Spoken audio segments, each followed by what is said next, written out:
வந்து இந்த பேயெல்லாம் வரும்போது அப்படியே மெதுவாக ஆரம்பிச்சு ஹெவியாக வரும். அந்த பேயெல்லாம் வரும்னா அந்த மாதிரி வரும். ரொமான்ஸில் வந்து சிரிப்புன்றதை விட கிராக் ஆகி ஒரு டோன் கொடுப்போம்.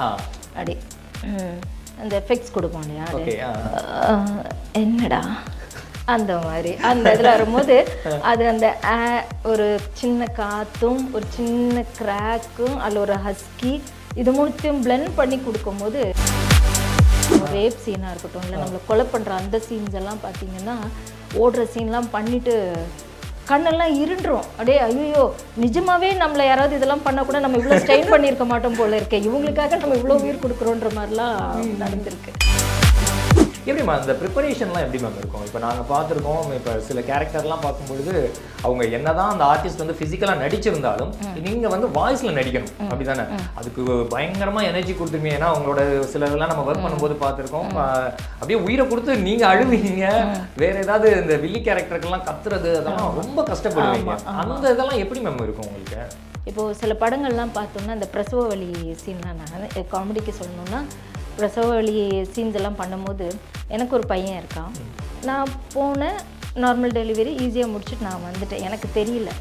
ஆனால் நிறைய படங்களில் நானே அம்மாலாம் கத்தும் போது முடிச்சதுக்கப்புறம் இப்படியெல்லாம் கத்திருக்கணுமோ, நம்ம ஊரில் கத்தாமல் விட்டுட்டோமான்ற டவுட் வரும். அவங்க ஏதாவது ஒரு பீட் கொடுத்துருந்தா கூட அங்கே ஒரு இது கொடுக்கணும், ஏதாவது ஒரு சின்ன சவுண்ட் கொடுத்தா அதுக்கு ஃபில் பண்ணணும். இந்த மாதிரிலாம் இருக்கும் பொழுது உங்களுக்கு வந்து எல்லாமே நீங்கள் கொடுத்தாங்க. அதுக்கு முந்தின சீன் பார்த்தீங்கன்னா அவங்க சிரிச்சுட்டு பேசுகிற மாதிரி இருந்திருக்கும், அடுத்து அழுகிற சீன் மாதிரி இருக்கும். இந்த வேரியேஷன்லாம் எப்படி மேம் அது நீங்கள் இம்ப்ரூவ் பண்ணிப்பீங்க? இப்போது வீட்லேயே நமக்கு 1000 பிரச்சனை இருக்கும், பட் அங்கே போனால் சிரித்து பேசி ஒரு ஆளை மயக்கணும் அந்த மாதிரி கேரக்டர். நம்ம வீட்டில் இருக்கிற கோபத்தை அங்கே வந்து காட்டவே முடியாது.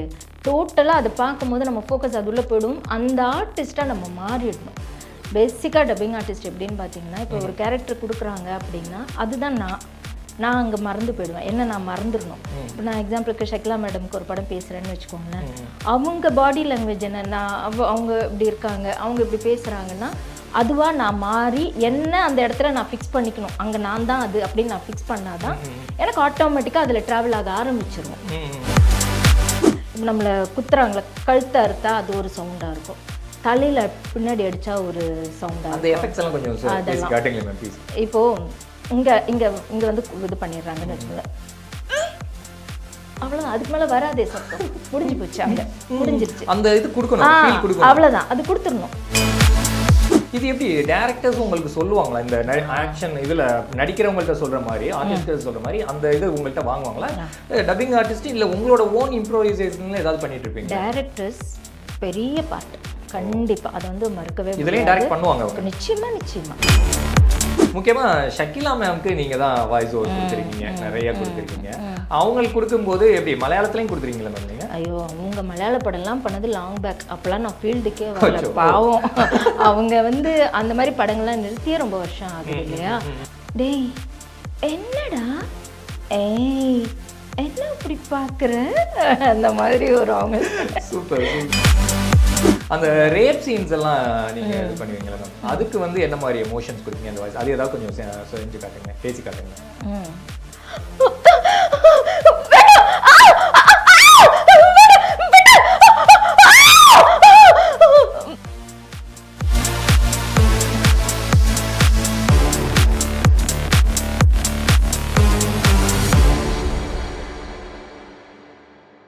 நியூஸ் டைம் நேயர்களுக்கு அன்பு கலந்த வணக்கங்கள்.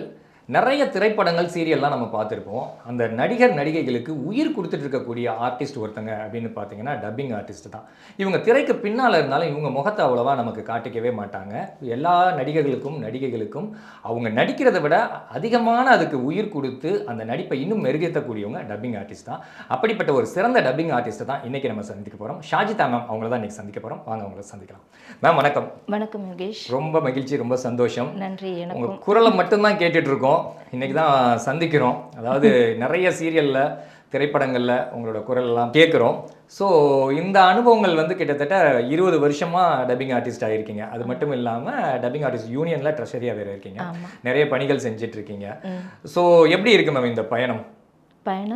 ஆரம்பிக்கும்போது இப்போ திரும்பி பார்க்கும்போது மலைப்பாக இருக்குது. ஆரம்பித்த நாட்களை யோசித்து இன்றைக்கி திரும்பி பார்க்கும்போது இவ்வளோ நம்ம கடந்து வந்துட்டோமா அப்படின்னு. ஒரு மாதிரி ரைசிங் பட்டாக நம்ம ஃபஸ்ட்டு ஃபீல்டுக்கு வந்தப்போ அப்போது ஃபேஸ் பண்ண விஷயங்கள், அப்போ ஃபேஸ் பண்ண ஆட்கள், இன்றைக்கி அவங்கள நம்ம பார்க்குற விதம், அவங்க நம்மளை பார்க்குற விதம் எல்லாமே மாறி இருக்கு. டப்பிங்குமே இம்ப்ரூவ் ஆகி டெக்னாலஜி எந்த அளவுக்கு இம்ப்ரூவ் ஆகிருக்குன்னு தெரியும். ஸோ அப்போ இருந்த டப்பிங்க்கும் இப்போ இருக்கிற டப்பிங்க்குமே பெரிய டிஃப்ரென்ஸ் இருக்குது. ஃபிலிம் இண்டஸ்ட்ரியில் நிறைய டிபார்ட்மெண்ட் இருக்குது. அதில் அந்த டப்பிங் டிபார்ட்மெண்ட் அப்படிங்கிறது வந்து பார்த்தீங்கன்னா அவங்களோட பேரண்ட்ஸ் அல்லது ரிலேட்டிவ்ஸ் யாராவது அந்த ஃபீல்டில் இருந்திருப்பாங்க, அவங்களோட பின்புலம் இருந்ததுனால அதை பற்றி தெரிஞ்சுக்கிட்டு இதுக்கு வந்திருப்பாங்க. உங்களுக்கு எப்படி மேம் பின்புலம் வந்தது? இது மாதிரி யாராவது கைட் பண்ணாங்களா, இல்லை உங்களுக்காவது பர்சனல் இன்ட்ரெஸ்ட்டில் இந்த துறைக்கு வந்தீங்களா? எல்லாருக்கும் அப்படி பின்புலம் இருக்குன்னு சொல்லிட முடியாது. நிறைய பேருக்கு ஆட்டோமேட்டிக்காக அவங்களுக்குள்ளே இருக்கிற ஒரு டேலண்ட்ஸ் நிறைய பேர் இப்போ இருக்காங்க. எனக்கு எப்படின்னா, என்னோடய தாத்தா வந்து ஒரு மலையாளம் ஆர்டிஸ்ட்டு, என்னுடைய சித்தி வந்து ஆக்ட்ரஸ் சபிதா ஆனந்த். அவங்க கூட ஒரு படம் டப்பிங்க்கு நான் போயிருந்தப்போ தான், நம்ம ஸ்கூல் டேஸில் ட்ராமா பண்ணுவோம், ஸ்டேஜ் ப்ளேஸ் பண்ணுவோம், அதெல்லாம் பண்ணுவோம். பட் டப்பிங் டேலண்ட் எனக்கு இருக்குன்றது எனக்கு தெரிஞ்சது எங்கள் ஆண்டி மூலமாக தான். சாசனம்னு ஒரு படம், மகேந்திரன் சார் அவருடைய படம் டப்பிங்க்கு அப்போது அவங்க போயிருக்கும் போது ஒரு வாய்ஸ், ஒரு பர்டிகுலர் வாய்ஸ் வேணும், அரவிந்த் சாமி சாரோட டாக்டருக்கான ஒரு கேரக்டருக்கு வாய்ஸ் வேணும்னு கேட்கும்போது நான் கூட போயிருக்கேன். அவர் நிறைய டப்பிங் ஆர்டிஸ்ட் ட்ரை பண்ணியிருக்காரு. எல்லாம் டப்பிங் மாடுலேஷனாக பேசுகிறனால அவருக்கு அது விருப்பப்படல. ஃப்ரெஷ்ஷாக யாராவது வேணும். திடீர்னு என்ன திரும்பி இப்படி பார்த்தா, சஜி நீ பேசுறியா அப்படின்னாரு. ஐயோ அங்கிள் எனக்கு தெரியாது, நான் பேசினதில்ல டப்பிங்லாம், நீ வா சும்மா ட்ரை பண்ணு அப்படின்னாரு. ஒரு டைலாக் போட்டார், பேசின. அப்போ டப்பிங்குன்னு நமக்கு தெரியல, நாங்கள் என்ன இருக்கோ அது அப்படியே நம்ம பேசுகிறோம். அப்போ சுஜிதா இருக்காங்க இல்லையா ஆர்டிஸ்ட், அவங்க தான் அதில் வந்து சின்ன பொண்ணாக பண்ணியிருப்பாங்க. ஸோ அவர் என்ன யோசிச்சாருன்னு தெரியல, என் வாய்ஸ் அது கரெக்டாக இருக்கும் அப்படின்னாரு. அப்போ தான் எங்கள் ஆண்டிக்கே தெரியும், ஓ இவ டப்பிங்கும் பேச முடியுது இவளால் அப்படின்னு. ஸோ அதுக்கப்புறமா ப்ராப்பராக என்ன பண்ணணும்னு விசாரிச்சுட்டு டப்பிங் யூனியன் ப்ராப்பராக பண்ணணும் இல்லையா, அதனால டப்பிங் யூனியனில் மெம்பர் ஆகி ஆல்மோஸ்ட் 19 years முடிஞ்சு 20 வருஷங்கள். சூப்பர், ரொம்ப அற்புதமாக கடந்து வந்துட்டு இருக்கு. எத்தனை ஆர்டிஸ்ட்டுக்கு மேம் பண்ணிருக்கீங்க? நிறைய திரைப்படங்களுக்கு பண்ணியிருக்கீங்க, முக்கியமான கதாபாத்திரங்கள், மெயினாக ஆர்டிஸ்ட் ஹீரோயின்க்கெலாம் பண்ணியிருக்கீங்க, சீரியலில் நிறைய கதாநாயகிகளுக்கு பண்ணிட்டு இருக்கீங்க. யார் கதாநாயகின்னு சொல்கிறத விட வில்லிகளுக்கு நிறைய சீரியல். ஒன்று நம்ம வந்து ஒரே அழுகிற கேரக்டர்ஸ், அழுகாட்சி கேரக்டர்ஸாக இருக்கும், இல்லைன்னா இந்த எக்ஸ்ட்ரீமு வில்லி, இல்லை அந்த எக்ஸ்ட்ரீமு எரோட்டிக், இந்த மாதிரியான கேரக்டர்ஸ் தான் இருக்கும். ஆமாம், அதுதான் நம்மளோட டேலண்ட்ஸ். பலவிதமாக நம்ம இது பண்ணிட்டு இருக்க முடியும். பல படங்கள்லையுமே சரி, ஹீரோயின் பொசிஷன்ஸ் எல்லாம் இப்போ ஹீரோயின்ஸ்க்குலாம் அந்த அளவுக்கு முக்கியத்துவம் இல்லை, நமக்கே தெரியும். வர சப் கேரக்டர்ஸ் தான் அதோட வெயிட்டேஜ். ஸோ அந்த மாதிரி கேரக்டர்ஸ் நம்ம பண்ணிட்டு இருக்கோம். எப்படி மேம் அந்த ப்ரிப்பரேஷன்லாம் எப்படி மேம் இருக்கும்? இப்போ நாங்கள் பார்த்துருக்கோம், இப்போ சில கேரக்டர்லாம் பார்க்கும்பொழுது அவங்க என்னதான் அந்த ஆர்டிஸ்ட் வந்து ஃபிசிக்கலாக நடிச்சிருந்தாலும் நீங்கள் வந்து வாய்ஸில் நடிக்கணும், அப்படி தானே? அதுக்கு பயங்கரமாக எனர்ஜி கொடுத்துருவீங்க. ஏன்னா அவங்களோட சிலதெல்லாம் நம்ம ஒர்க் பண்ணும்போது பார்த்துருக்கோம், அப்படியே உயிரை கொடுத்து நீங்கள் அழுவீங்க. வேற ஏதாவது இந்த வில்லி கேரக்டருக்கெல்லாம் கத்துறது, அதெல்லாம் ரொம்ப கஷ்டப்படுவீங்க. அந்த இதெல்லாம் எப்படி மேம் இருக்கும் உங்களுக்கு? இப்போது ஒரு டப்பிங் ஆர்டிஸ்ட்டும் பேசிக்காக ஆர்டிஸ்ட், சரிங்களா? எல்லாருக்குள்ளேயுமே ஒரு ஆர்டிஸ்ட் இருந்தால் தான் அவங்க டப்பிங் ஆர்டிஸ்ட்டாக வெளியில் வர முடியும். எல்லா ஆர்டிஸ்ட்டும் டப்பிங் ஆர்டிஸ்ட்டாக கேட்டால் கண்டிப்பாக கிடையாது. ஆனால் எல்லா டப்பிங் ஆர்டிஸ்ட்டும் ஆர்டிஸ்ட். அவங்களுடைய வெளிப்புற தோற்றம் தான் மாறுபடுமே தவிர உள்ளுக்குள்ளே இருக்கிற அவங்களோட டேலண்ட்ஸு ரொம்ப ஆர்டிஸ்ட்டை விடவும் நிறைய டேலண்ட்ஸு எங்கள் டப்பிங்கில் இருக்காங்க, நிறைய பேர் இருக்காங்க. இப்போது சில படங்கள்லாம் பார்த்தோன்னா அந்த பிரசவ வலி சீன்லாம், நான் காமெடிக்கு சொல்லணுன்னா, பிரசவ வலி சீன்ஸ் எல்லாம் பண்ணும்போது எனக்கு ஒரு பையன் இருக்கான். நான் போனேன், நார்மல் டெலிவரி ஈஸியாக முடிச்சுட்டு நான் வந்துட்டேன். எனக்கு தெரியல. ஆனால் நிறைய படங்களில் நானே அம்மாலாம் கத்தும் போது முடிச்சதுக்கப்புறம் ஓ இப்படியெல்லாம் கத்திருக்கணுமோ, நம்ம ஊரில் கத்தாமல் விட்டுட்டோமான்ற டவுட் வரும். ஸோ அந்த மாதிரி எக்ஸ்பீரியன்ஸ் எல்லாம் இருக்கும். சமயத்தில் இந்த தீக்குளித்திக்கிற சீனாக இருக்கட்டும், ரேப் சீனாக இருக்கட்டும், இல்லை நம்மளை கொலை பண்ணுற அந்த சீன்ஸ் எல்லாம் பார்த்தீங்கன்னா, ஓடுற சீன்லாம் பண்ணிவிட்டு கண்ணெல்லாம் இருண்டுரும். அப்படியே ஐயோ நிஜமாவே நம்மளை யாராவது இதெல்லாம் பண்ணால் கூட நம்ம இவ்வளோ ஸ்ட்ரெயின் பண்ணியிருக்க மாட்டோம் போல இருக்கே, இவங்களுக்காக நம்ம இவ்வளோ உயிர் கொடுக்குறோன்ற மாதிரிலாம் நடந்திருக்கு. ஸோ அந்த மாதிரி எக்ஸ்பீரியன்ஸ் எல்லாம் நிறைய. எப்படி மேம் அந்த நடிப்புங்கிறது வந்து அந்த ஸ்கிரிப்டுக்கு கொடுத்துருவாங்க, அதை உள்வாங்கணும் ஃபர்ஸ்ட்.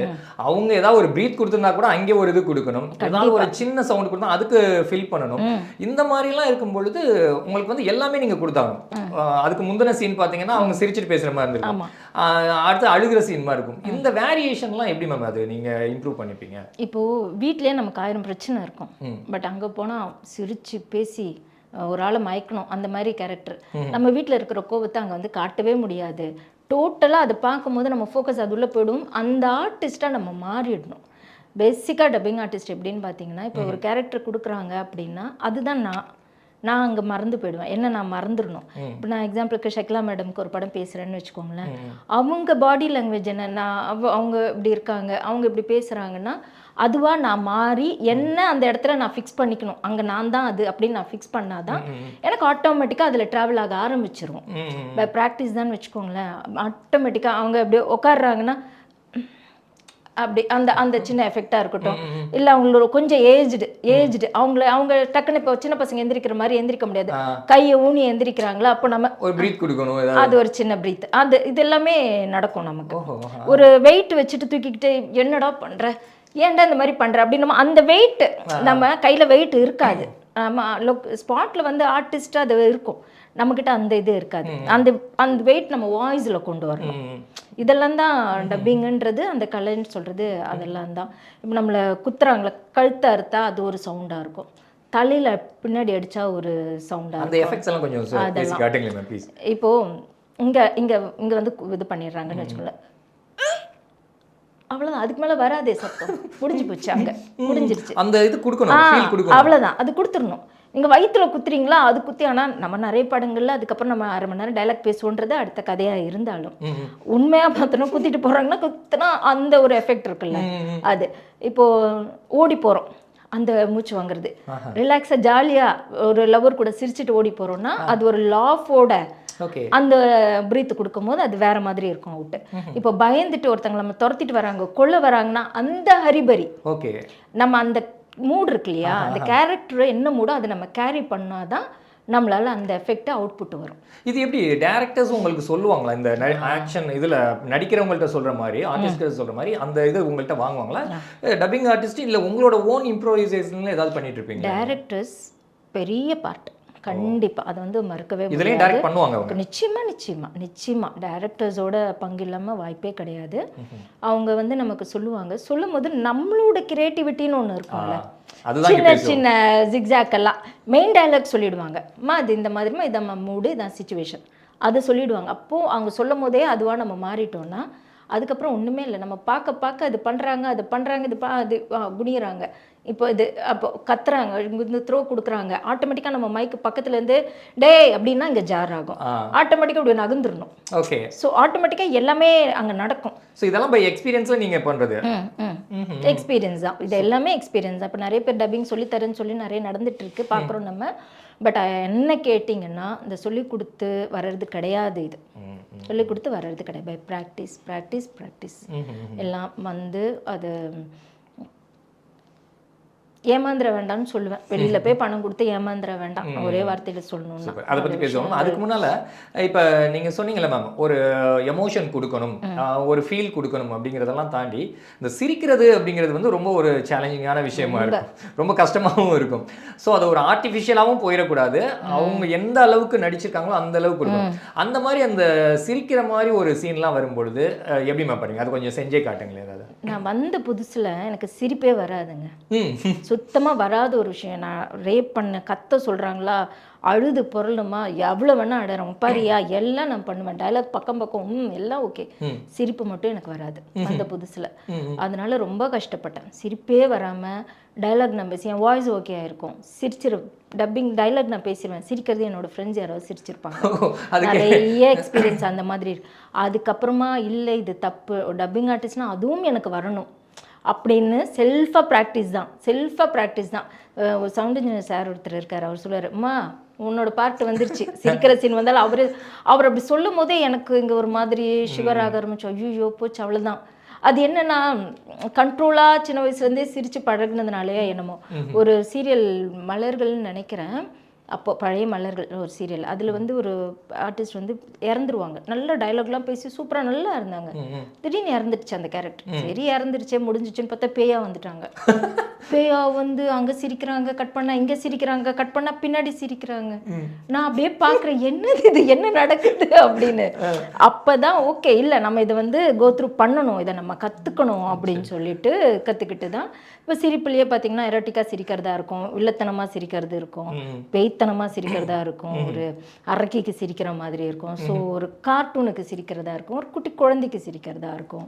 ஸோ அது எல்லாமே இருக்கு எவ்வளோ இருக்கு. ஸோ பேய்க்கே நீங்கள் நீங்க டப்பிங் கொடுத்துருக்கீங்க. நான் கொடுத்துருக்கேன். இப்போ நம்ம இந்த முனி படம் இருக்கு இல்லையா, முனி படத்துல பாத்தீங்கன்னா அந்த வயிற்று வலி வந்து ஒரு பொண்ணு கடந்து ரா ரா அப்படின்னு கத்திட்டு இருக்கோம் பாருங்க, அது என்னோட நம்ம கொஞ்சம் அதை செஞ்சு காட்டுங்க. ராரா சரசுக்கு ராரா. டயலாக் எனக்கு ஆக்சுவலாக ஞாபகம் இல்லை, சாரி ஞாபகம் இல்லை. அவர் வருவார், எனக்கு ரஜினிகாந்தை பார்க்கணும், வினீத் எக்கடா வினீத் எங்கடான்னு கேட்பாங்க அவர்கிட்ட. வினீதா ஏய் அவர் அங்கே ஆடிட்டு இருப்பாரு, நீ அங்கே போ அப்படின்னு சொல்லுவார் இல்லையா. ஸோ அந்த படம் பேசும்போது பார்த்தீங்கன்னா ஆக்சுவலாக அதில் நான் போனது யாருக்குன்னா ராஜ்கிரண் சார் பொண்ணுக்கு தான் நான் போயிருந்தேன். வாய்ஸ் டெஸ்ட் அதுக்கு தான் இந்த ஓகே ஆச்சு.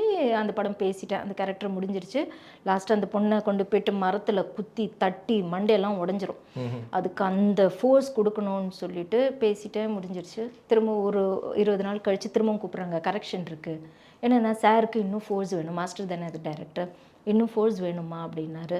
ஓகே மாஸ்டர்னு சொல்லிவிட்டு அது திரும்பவும் ஃபோர்ஸாக கொடுக்குறோம். அப்புறம் திடீர்னு கேட்டார், ஒரு கேரக்டர் போடுறேன், அது வாய்ஸ் டெஸ்ட் கொடுக்குறீங்களா அப்படின்னாரா. கொடுக்குறேன் சார் அப்படின்னு பார்த்தா இந்த கேரக்டர் இந்த வயிற்று வலி கேஸ், வயிற்று வலி கேஸ். ஓ சரி ஓகே சார் வயிற்று வலி கேஸ்ன்னு பார்த்தா பேசினேன். ஆல்ரெடி வேற ஒரு ஆர்டிஸ்ட் பேசி அதுக்கு பேமெண்ட்லாம் பண்ணிட்டாங்க. அவருக்கு என்ன நம்பிக்கை வந்துச்சுன்னு தெரியல அந்த கேரக்டருக்கு, நீ கொடுத்தா கரெக்டாக இருக்கும்மா அப்படின்னாரு. ஓகே சார் அப்படின்னு சொல்லிட்டு தான் இந்த சந்திரமுகி அந்த பேட்டர்ன்றதுனால ஓகே நான் அதை ட்ரை பண்ணேன். ஆனால் அது அந்த படம் முடிச்சுட்டு 2 மாதம் என்னால் டப்பிங்கே பேச முடியல, ஓக்கல் கார்டு போயிடுச்சு. அந்த மரம் தட்டுற சீன்லாம் ரொம்ப ஹெவியாக எடுத்தாங்க. படத்தில் பார்க்கும்போது அவ்வளோ பெருசாக தெரியும், எல்லா எஃபெக்டோட சேர்ந்து வரணும்னு நம்ம வாய்ஸ் ஓவராக ஸ்ட்ரெயின் பண்ணி ஓக்கல் கார்டு வந்து இந்த மாதிரி பிரச்சனைகள் வரும், நிறைய வரும். ஸோ அப்போதான் அவ்வளோ ஸ்ட்ரெயின் நம்ம பண்ணக்கூடாதுன்றதை அந்த படத்தில் நான் கற்றுக்கிட்டேன். ஃபால்ஸ் வாய்ஸ் எடுக்கணும், நம்ம ஓவராக நம்ம த்ரோட்டை வந்து அந்தளவுக்கு ஸ்ட்ரெயின் பண்ணக்கூடாது. அதான் பை ப்ராக்டிஸ்ன்னு நான் சொன்னேன் இல்லையா, இதெல்லாம் தான் நம்ம ப்ராக்டிஸில் வந்து கற்றுக்க முடியும் நம்மளால. நம்ம இந்த சிரிப்பு சொன்னீங்களா மேம், பலவிதமான சிரிப்புகள், ஏதாவது 1-2 சிரிப்புகள் பேசி காட்டுங்களா மேம்.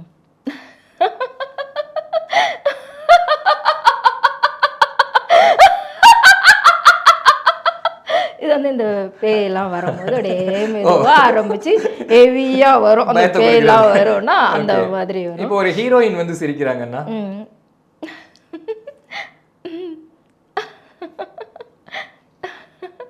அது வந்து ஏர் கலந்து அப்படி கொடுப்போம் அந்த மாதிரி.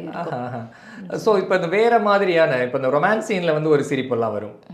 ரொமான்ஸில் வந்து சிரிப்புன்றதை விட கிராக் ஆகி ஒரு டோன் கொடுப்போம், அப்படி அந்த எஃபெக்ட்ஸ் கொடுப்போம் இல்லையா, என்னடா அந்த மாதிரி அந்த இதில் வரும்போது அது அந்த ஒரு சின்ன காற்றும் ஒரு சின்ன கிராக்கும் அதில் ஒரு ஹஸ்கி இது மூணுத்தையும் பிளெண்ட் பண்ணி கொடுக்கும்போது அது ரொம்ப ஒரு அழகாக அவுட்புட் ஒன்று வரும். ஏற்கனவே ஒரு மிமிக்ரி பண்ற மாதிரி. மிமிக்ரின்றது மற்றவங்க வாய்ஸை இமிட்டேட் பண்ணுறது, டப்பிங்ன்றது நம்ம வாய்ஸில் என்னென்ன அதை ப்ரிப்பேர் பண்ண முடியும். சூப்பர். பருப்பு பாயசமா, பாயசத்தில் பல வகை இருக்கிற மாதிரி இது நம்மளுடைய பாத்திரம், இதில் நம்ம என்னென்ன நம்ம ப்ரிப்பேர் பண்ணுறோன்றது அந்த மாதிரி. முக்கியமாக ஷக்கிலா மேம்க்கு நீங்கள் தான் வாய்ஸ் ஓவர் கொடுத்துருக்கீங்க, நிறைய கொடுத்துருக்கீங்க. அவங்களுக்கு கொடுக்கும்போது எப்படி மலையாளத்துலையும் கொடுத்துருக்கீங்களா மேம் நீங்கள்? ஐயோ அவங்க மலையாள படம்லாம் பண்ணது லாங் பேக், அப்போலாம் நான் ஃபீல்டுக்கே வரல பாவம். அவங்க வந்து அந்த மாதிரி படங்கள்லாம் நிறுத்தியே ரொம்ப வருஷம் ஆகுது இல்லையா. அவங்க இப்போ வந்து நிறைய சோஷியல் காஸ் நிறைய பண்ணிட்டு இருக்காங்க மேடம். வந்து இப்போ நான் வந்து அவங்களோட பெரிய ஃபேன் வச்சுக்கோங்களேன், நிறைய பண்ணிட்டு இருக்காங்க. இப்போ அவங்க வாய்ஸ் வந்து யூடியூப்லலாம் அவங்க நிறைய தன்னை தெரியப்படுத்தினதுக்கு அப்புறமா அவங்க வாய்ஸ் இதான் ரிஜிஸ்டர் ஆனதுக்கு அப்புறம் இப்போ மேமே பேசுறாங்க. ஆமாம், அதுக்கு முன்னாடி வரைக்கும் மூவிஸ்ல நிறைய மூவிஸ் நான் பேசியிருக்கேன். வம்பு சண்டைன்னு ஒரு படம் இருக்கும் அதில், அப்புறமா பாஸ் என்கிற பாஸ்கரன், அப்புறமா சிவா மனசுல சக்தி, நிறைய படம். ஏதாவது ஒரு டயலாக் எங்களுக்காக ஷக்கிலா மேம் வாய்ஸ்ல, சாரி உங்க வாய்ஸ்ல ஷக்கிலா மேம். ആരാണ് ഇവിടെ ശിവ? ഞാൻ தான் சக்தி, எனக்கு தெரியல அப்படின்னு வருவாங்க அதில். ஸோ மோஸ்ட்லி டயலாக்ஸும் நிறையா இருக்காது இல்லை, அந்த ரியாக்ஷன்ஸ் இந்த மாதிரி தான். ஆமாம் ஆமாம், அந்த மாதிரி சவுண்ட்ஸ் ஏதாவது கொஞ்சம் கொடுங்களேன். அந்த மாதிரினா அந்த எமோஷன்ஸ் எப்படி சொல்றீங்க நீங்க? இல்ல அவங்களோட அந்த ஃபீல் கொடுப்பாங்கல்ல, சிலது கொஞ்சம் ரொமான்டிக்காவும் பேசுவாங்க. அவங்க நார்மலா பேசினாவே ரொமான்டிக்கா பேசுற மாதிரி இருக்கும். அது ஒரு சின்ன ஒரு அந்த முதல்ல நீங்க பேசி காமிச்சீங்க, அந்த மாதிரி எமோஷன்ஸ் ஒரு வேரியேஷன்ஸ் ஏதாவது கொடுங்களேன். டேய் என்னடா, ஏய் என்ன அப்படி பார்க்குற அந்த மாதிரி ஒரு அவங்க சூப்பர் சூப்பர். ஸோ அந்த மாதிரி இருக்கும் டோன் கொஞ்சம் அந்த மாதிரி சின்ன சின்ன வேரியேஷன்ஸ் நமக்கு அது விஷுவல்ஸ் பார்க்கும்போது ஆட்டோமேட்டிக்காக நம்ம பிளெண்ட் ஆகிடும் அங்கே அப்படியே ஒரு மாதிரி போக ஆரம்பிச்சிடும் ட்ராவல் ஆக ஆரம்பிச்சிடும். ஸோ இதுக்கு வந்து நிறைய எனர்ஜி செலவு பண்ணி தானே நம்ம நிச்சயமாக எனர்ஜி லாஸ், நிறைய எனர்ஜி லாஸ் ஆகும். மைக்கும் பார்த்தீங்கன்னா மேக்னெட் இல்லையா, வாய்ஸ் ரொம்ப ட்ரைன் ஆகும். அப்பப்போ வந்து ஹைட்ரேட் பண்ணிக்கிட்டே இருக்கணும், தண்ணி நம்ம நிறைய எடுத்துக்கணும், ஓவர் ஸ்ட்ரெயின் வந்து பண்ணாமல் பார்த்துக்கணும். ஃபுட்டும் கொஞ்சம் ஓரளவுக்கு காரம் அந்த மாதிரி விஷயங்கள்லாம் கொஞ்சம் அவாய்ட் பண்ணிக்கிட்டோன்னா வாய்ஸ் கொஞ்சம் மெயின்டைன் பண்ண முடியும். இப்போ நீங்கள் டப்பிங்க்கு போகிறீங்க அப்படின்னீங்கன்னா ஒரு பர்டிகுலர் சீன் மட்டும் இருக்காது, ஒரு மூவியில் இருக்கக்கூடிய எல்லா சீன்ஸுமே நீங்கள் எடுக்கணும். அப்போ ஒரே நாளில் வேரியேஷன்ஸ் நீங்கள் நிறையா கொடுக்கணும். சாஃப்டாக பேசினதா இருக்கும், கத்தி பேசினதா இருக்கும், சிரிச்சது, அழுகை எல்லாமே இருக்கும். ஸோ அந்த மாடுலேஷன் ஒரு 1 or 2 hours கொடுக்கணுங்கிறப்ப வந்து ரொம்ப ரிஸ்க்காக தானே இருக்கும் அது. இருக்கும், கண்டிப்பாக இருக்கும். நம்ம அது பை ப்ராக்டிஸ்ன்றதுனால ஒரு வேலை எல்லாருக்குமே இப்போ நம்ம ஒரு வீடு கட்டுற அந்த இது செய்கிறவங்கள பார்க்கும்போது நமக்கு தோணும், ஐயோ எப்படி கஷ்டப்பட்டு கல் தூக்கிட்டு போகிறாங்க. அவங்களுக்கு அது ரொம்ப அசால்ட்டு. அவங்களுக்கு நம்மளை பார்த்துட்டு அவங்க மலைச்சு பார்ப்பாங்க, எப்படி இதெல்லாம் பேசுகிறாங்கன்னு. நம்மளை பொறுத்த வரைக்கும் இது பேசுகிற வேலை தானே நம்ம நினைப்போம் இல்லையா. ஸோ அந்த மாதிரி ப்ராக்டிஸ் தான் ஒரு ப்ரொஃபஷனுக்கும் இருக்கிற விஷயம் தானே. ஸோ அந்த ரேப் சீன்ஸ் எல்லாம் நீங்கள் இது பண்ணுவீங்களா மேம்? அதுக்கு வந்து என்ன மாதிரி எமோஷன்ஸ் கொடுப்பீங்க அந்த வாய்ஸ்? அது ஏதாவது கொஞ்சம் செஞ்சு காட்டுங்களேன், பேசி காட்டுங்களேன்.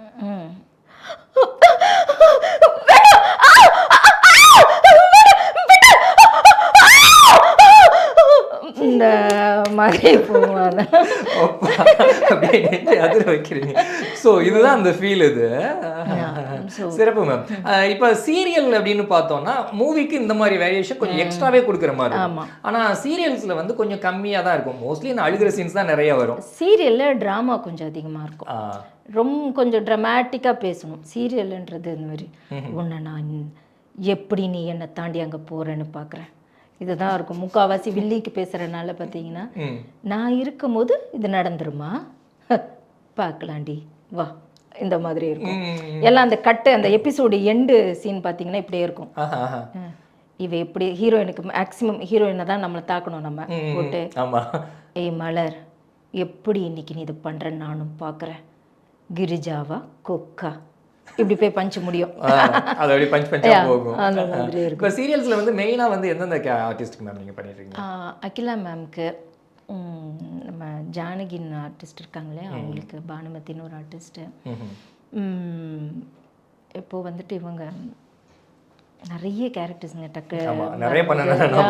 இப்போ பாருங்க நீங்க பேசும்போது உங்களோட வாய்ஸ் அப்படியே சாந்தமா வந்துடும், இதுதான் உங்களோட ஒரிஜினல் வாய்ஸ். ஆனா அதுக்குள்ள இருந்து இவ்வளவு வேரியேஷன் நீங்க காமிச்சிட்டு இருக்கீங்க. Okay ma'am. இப்போ வந்து ஃபிலிம் ஒரு புறம், இன்னொரு சைடு சீரியல், இது இல்லாம அட்வர்டைஸ்மெண்ட்டுக்கும் டப்பிங் ஆர்டிஸ்ட் வந்து வாய்ஸ் கொடுக்குறாங்க. அதுக்கும் இதுக்கும் உள்ளது என்ன மேம்? இப்போ வந்து கேரக்டருக்காக நீங்க பேசுவீங்க, அட்வர்டைஸ்மெண்ட் பேசும்பொழுது வேற விதமான ஒரு பிராண்டுக்கோ இல்லை ப்ராடக்ட்டுக்கோ பேசுவீங்க. அதுல எப்படி மேம் அந்த வேரியேஷன் காட்டுவீங்க? இப்போ ஒரு படம்னும் போது இந்த ஒரு அம்மா ஒரு தங்கச்சி அந்த மாதிரி, அதில் அந்த படத்துக்கு எப்படி இருக்கும்னா, படங்களே ஸ்ட்ரைட் படத்துக்கு ஒரு மாதிரி மாடுலேஷன் இருக்குங்க, டப்பிங் படங்களுக்கு ஒரு மாடுலேஷன் இருக்கும்.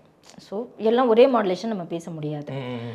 படங்கள்லேயே பார்த்தீங்கன்னா ஒரு சில டேரக்டர்ஸ் வந்து ஃப்ளாட்டாக பேசுங்க அப்படின்வாங்க. இப்போ நம்மளே இப்போ நீங்கள் வரீங்க, ஹேய் வாங்க அப்படின்றோம்ல, ஹேய் வேணா ஏய் வா இப்படி பேசணுவாங்க. ஓகே, நீங்கள் எப்படி பேசுவீங்களோ அப்படி, சார் நான் அப்படி தான் சார் பேசுவேன், ஏய் அப்படின்னு தான் சொல்லுவேன், வேணாம் அது வேணாம் கம்மி பண்ணிக்கலாம், ஏய் அது வேணாம், ஏய் அது போதும் அப்படி கேட்குறவங்க இருக்காங்க. ஓகே, சில டைரக்டர்ஸ் என்ன பண்ணுவாங்கன்னா, கோலம் போடுறோம், போடுங்கம்மா, நம்ம சார் என்ன டேக்மா, கோலம் போடுறதுக்கு நான் என்ன எஃபெக்ட் கொடுக்கணும்னு தெரியலையே, நான் அப்படியே அமைதியாக இருப்பேன். சார் அந்த புள்ளி வைக்கிறாங்களம்மா அதுக்கு ஒரு சின்ன எஃபெக்ட் கொடுத்துருங்க. சரி ஓகே, நம்ம ஒன்றுமே பண்ண முடியும், புள்ளி வைக்கிறதுக்கு நம்ம வீட்டில் என்ன புள்ளி வைக்க நம்ம போடுவோம் அப்படியா கொடுப்போம், நம்ம பாட்டு அமைதியாக வச்சுட்டு நம்ம வர போகிறோம். இது அவங்கக்கிட்ட சொல்ல முடியாதுல்ல சிலர். சரி சார் ஓகே சார், அது அவங்களுடைய நம்ம வந்து பிளெயினாக ஒரு ஒரு மாதிரி போய் நின்றுணும், பிளாண்டாக நின்றுணும் மைக்கு முன்னாடி. அவங்களுக்கு என்ன தேவை அதை நம்ம கொடுக்கணும். சிலவங்களுக்கு இப்படி தேவைப்படும், சிலவங்களுக்கு இப்படி தேவைப்படும், சிலவங்க ஓவரா அம்மா அந்த மாதிரி கேட்குறவங்களும் இருக்காங்க, மா வாமா பசிக்குது இப்படி சொல்கிற டேரக்டர்ஸும் இருக்காங்க. சீரியலுமே பார்த்தீங்கன்னா சீரியலில் முக்கால்வாசி அந்த ஃப்ளாட்லாம் இல்லை, அது ஒரு டியூன் இருக்குது. நிறைய டைரக்ட் மேடம் சீரியலில் பேசுகிற மாதிரி வேண்டாம் ப்ளீஸ் அப்படின்வாங்க. ஓ அந்த சீரியல் டோன் வேணாம். அவங்க அது அவங்களுக்கு பழகிடுச்சு. டேரக்டர்ஸ்க்கு இது சீரியல் இப்படி தான் பேசுவாங்கன்னு ஒரு இது வச்சுருக்காங்க. ஸோ அதனால டப்பிங் ஆர்டிஸ்ட் எப்படி பண்ணணும்னா எல்லாத்துக்கும் தனித்தனி மாடுலேஷன் நம்மளே ஃபிக்ஸ் ஆகிக்கணும். சீரியலில் பேசுகிற மாதிரியே படத்தில் பேசுனா வராது, வேலை வராது. அதுக்கு தனி டோனு, இதுக்கு தனி டோனு. கார்ட்டூன் இன்னும் கொஞ்சம் ட்ராமா, அது இன்னும் கீச்சுன்னு போய் கத்திட்டா ஊன்னு கத்திக்கிட்டு இங்கே வாடா அப்படின்றதோ இங்கே வா இன்னும் அப்படின்னு இந்த மாதிரி போகும் கார்ட்டூனு. ஸோ இந்த மாதிரி எல்லாமே நம்ம வேரியேட் பண்ணிக்கணும். இப்போ நீங்கள் சொல்கிற மாதிரி அட்வர்டைஸ்மெண்ட் பார்த்தீங்கன்னா இது எல்லாம் நம்ம கதாபாத்திரமாக போயிடுறோம். அந்த அட்வர்டைஸ்மெண்ட்டை பொறுத்த வரைக்கும்னா அவங்க விற்கிற பொருள் தான் கதாபாத்திரம். அது பேசாதுன்னும் போது அதுக்கு எலிவேட் பண்ணி அது போய் மக்கள் மனசில் போய் உட்காரணும். அதுக்கு இன்னும் கொஞ்சம் பிச்சு ஏற்றி போய் வாருங்கள் வந்து அள்ளிக்கொள்ளுங்கள்னு சொல்லணும்னா நம்ம வாய்ஸ் தான் அவங்கள வேறு இழுக்கணும் ஆடியன்ஸை. உண்மை இல்லையா? அது வந்து அந்த பொருள் வந்து எப்போவுமே அவங்க மனசில் நிற்கணும். படங்கள்லாம் பார்க்கும்போது ஓகே இதுவான்னு போயிடும். ஆனால் அது அப்படி கிடையாது. ஸோ அதில் இன்னும் கொஞ்சம் எனர்ஜியாகவும் இன்னும் கொஞ்சம் அதில் ஒரு ஸ்வீட்டு தேனி எல்லாம் கலந்து அதில் அப்படி வரணும். இந்த அந்த நிறைய பேர் யாசகம் கேட்டுட்ருப்பாங்க கோயிலில். அதில் இந்த சிங்கம்புலி தாலி கட்டுவார் தெரியுமா? அவங்களுக்கு என்னன்னா அவங்க வந்து சிரிச்சுட்டே இருப்பாங்க, அப்படி சிரிச்சுன்னே இருப்பாங்க. அந்த கேரக்டர் பார்த்தேன் நான், சிரிச்ச உடனே என் வாய்ஸ் ஓகே சொல்லிட்டாரு. என்னன்னா எனக்கு சிரிக்க தெரியாது ஆக்சுவலாக. அது ரொம்ப லோக்கலாக சிரிக்கணும். அதனால மற்றவங்களாம் போனவங்களாம் ஹீரோயின் மாதிரிலாம் சிரிச்சதுனால அவங்க வாய்ஸ் ரிஜெக்ட் ஆகிடுச்சு. என் வாய்ஸ் ஓகே பண்ணிட்டாரு.